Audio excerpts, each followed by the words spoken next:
Hi everyone and welcome to a new video review.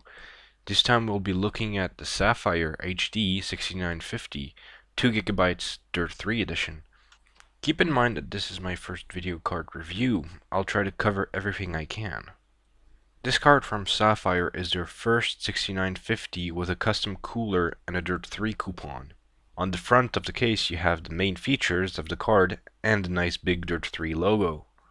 On the back you have further details of what you get in the box and some more features. Once you open the main box you have the video card and the accessory box underneath, which has the manual, 2 cables to power the GPU, which are Molex to 6 pins adapters. You also have your Crossfire bridge, your DVI to VGA adapter, which I hope you won't need. You got your CD drive, which you won't need if you download the latest drivers from AMD's website. Here's the Dirt 3 coupon and also the Sapphire Select Club membership card, which, if you register, you'll receive good deals on Sapphire products and be able to enter giveaways on Sapphire's website. And finally, you have an HDMI cable, which is a nice addition. The 6950 is wrapped in a nice tough anti-static bag, the same as usual from Sapphire. The front of the card consists of a dual fan setup with the Sapphire brand on both fans. Really nice original design and the plastic cover. On the bottom of the card we can see the 5 big heat pipes and very dense aluminum fins which take the heat from the GPU to both sides of the card. Seems to be an efficient cooling solution, pretty different from the Vapor X solution. Note that this cooling system will not exhaust all of the hot air from the back of the card. It is recommended to have some airflow in your case, especially if you want to do some overclocking. On the back of the card you have a fairly standard configuration intended for Affinity use. 1 dual and 1 single link DVI ports, 1 HDMI 1.4a and a 1.2 DisplayPort. It uses 2 PCI slots and has a small opening for letting the hot air out. The top of the card is pretty simple with Sapphire branding and has some shine to it. On the far right you have your dual 6 pins connectors. On the far left, you have your Crossfire bridge, which allows you only one more card to be connected for a dual setup. There is also a dual BIOS switch close to the Crossfire bridge connection, which is pretty hard to find. It's not much useful considering that the shaders are locked on the newer cards like this one. The PCB is just like usual. Shiny blue! I'd really wish them to do a black matte PCB for once, as it would look awesome on the 6950. Now let's compare it to the old 4890 Vapor X 1GB overclocked Battle Stations edition, which was an awesome card that lasted me for a long time. Design wise it's very different, but not that much bigger or longer card than its predecessor. When installed, the PCB bends less than the 4890, but I really miss the blue LED Sapphire logo from the 4890. If you're the kind that wants to show off, the 6950 might be a bit too plain for you, especially if you have a side window panel. Now let the tests speak for themselves.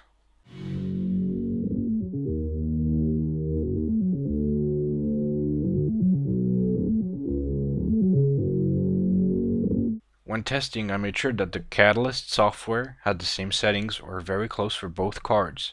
I did the same for the games. Keep in mind that the previous 4890 was factory overclocked. The 4890 was a really good card and the 6950 is a good replacement. The boost in FPS varied from one game to another. For example, Grand Theft Auto 4 and Assassin's Creed Brotherhood had small gains. Empire Total War and Test Drive Unlimited 2 had some moderate gains.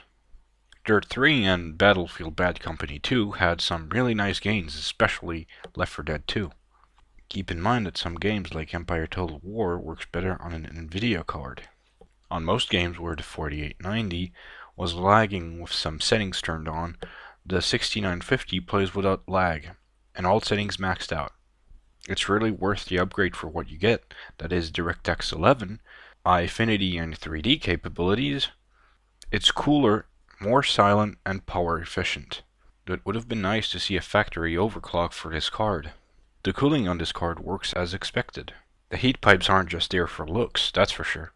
In the Catalyst software, The anti-aliasing mode is the one that really hits the card's performance. There's no denying that super sampling helps a lot against jagged edges, especially transparent ones, but for a game like Metro 2033, you'd probably want to leave it on multi-sampling. If you want to play that game with maxed out settings on both the Catalyst software and the game, you'd better get yourself a second 6950 in Crossfire mode. That's even more the case if you intend to play in an 5760 by 1080 Eyefinity setup. For the overclock test I used Firmark 1.8.5 stability test and Sapphire's Tricks software. I was able to push it to 880 for GPU clock and 1365 for memory clock, without any voltage tweaking. Setting the core clock to 880 didn't work on some games like Left 4 Dead 2 or Assassin's Creed Brotherhood, which used DirectX 9, but it worked on games like Metro 2033 and Dirt3. I didn't include the highest overclocking test here, because it only worked on 2 games, and the results weren't great. Strange enough, my max frame rate was higher, but my minimum frame rate was worse than with my moderate overclocking, which was at 840 for GPU clock and 1325 for memory clock. It seems that the card works best with those settings. Because of that issue, I just went with the max overclocking you can get out of Catalyst software, which is an overclocking of 840 for the GPU and 1325 for the memory clock. For some games, the overclock had more benefits than others. It's kind of a mixed result considering the small overclock bump and the fact that you can't even unlock the shaders. You'll probably have more luck if you want to push the overclock further by changing the voltage, but I didn't go that far.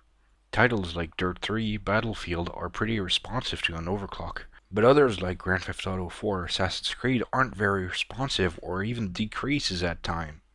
So to sum it all up, this card comes at an excellent value. This version of the 6950 is one of the best cards out there. If you're coming from a 4000 series, you won't be disappointed. If you're into the next Battlefield 3 or Modern Warfare 3, this card will handle it no problem. If you want to overclock it, the cooler is solid.